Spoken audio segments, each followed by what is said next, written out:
Bhagavan, you have constantly asked us to look inside and accept our inner integrity. Some of us have difficulties to look inside, and then, when we do find the truth, it is hard for us to accept the depiction we have created in the external world. We suffer with the differences between the internal world and the external world. Bhagavan, how do we overcome this suffering? If you look inside yourself and discover who you are and accept yourself as you are and love yourself, you will completely have no difficulty with the external world, because it is the inner world which is creating the external world. Now, in case you have difficulty with the external world, in spite of your having seen the inner world, it means you have not really seen the inner world. Because the inner world is the one which is actually creating the external problem. Like, for example, a couple could be heading for divorce. Now, if one of them were to really see what is happening inside, accept it and love it, you will find instantly things are changing in the external world. We have done this any number of times, and it works without any failure for the simple reason that the inner world is the actual cause of the mischief. The problem is you are having difficulties in seeing the inner world. That is where the blessing or the diksha or the grace comes in, because it's very painful to really see who you are. There's a secret side to yourselves which you hide from others and hide from yourself. In fact, you have lost touch with it.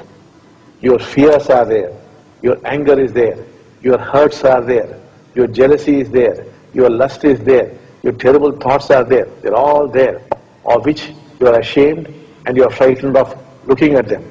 And this is what is getting all the mess in the outside world.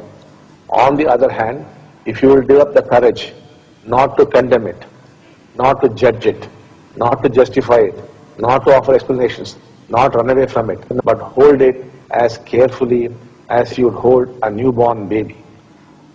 Now, if you're not going to judge yourself, what's the problem? Let us say you are in the habit of lying. Now, if you don't say it is bad, what's the problem? Let us say you have tremendous lust in you.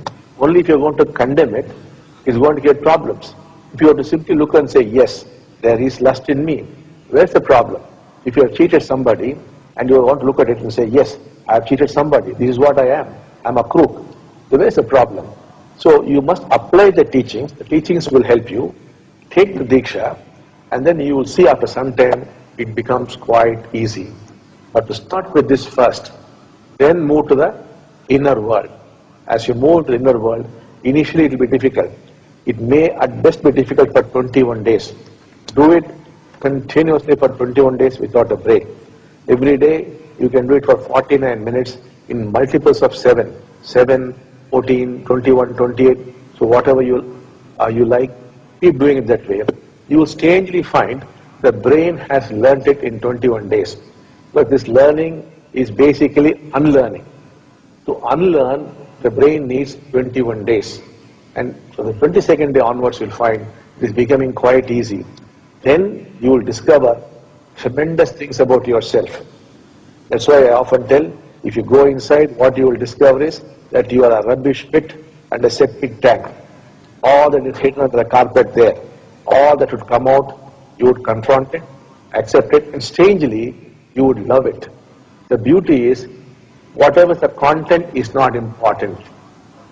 Can you look at it, see it, accept it, love it, that's all. Then something very strange happens. A strange peace fills you, there is no inner conflict. Not only you accept yourself, you accept the other. Not only you love yourself, you love the other. And people around you, you'll notice their behavior is changing towards you. Not only that, long-standing problems, financial problems, health problems would remarkably cease to exist. You must try it. What you are not doing is, you are understanding the teachings intellectually, but you are not sitting down and applying it. Please start applying it. I will help you. Call out to Amma Bhagavan. We will come there.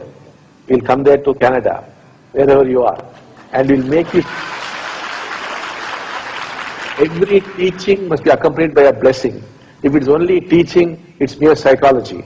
You may get some clarity, it might help you. That is no use. Sit down in Padmasana in a comfortable position, apply it. And remarkably, you will see, I have known children. For example, I think in Florida, there's a boy called Bruce. You could even talk to him. This boy could do it on the first day itself.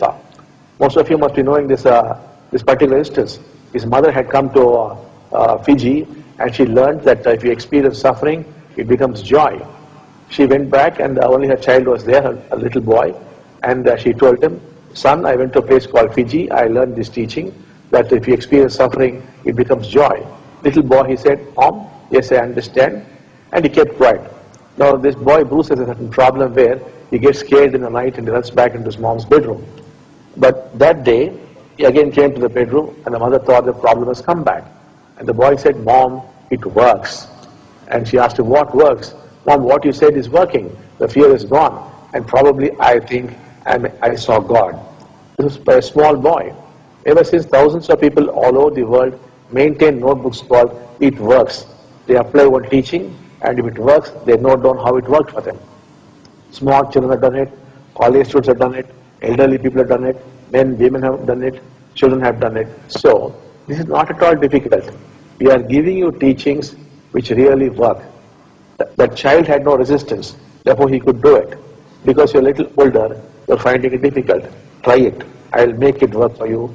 Take the blessing, the Diksha, and you see how far you'll be traveling. Your lives would become different.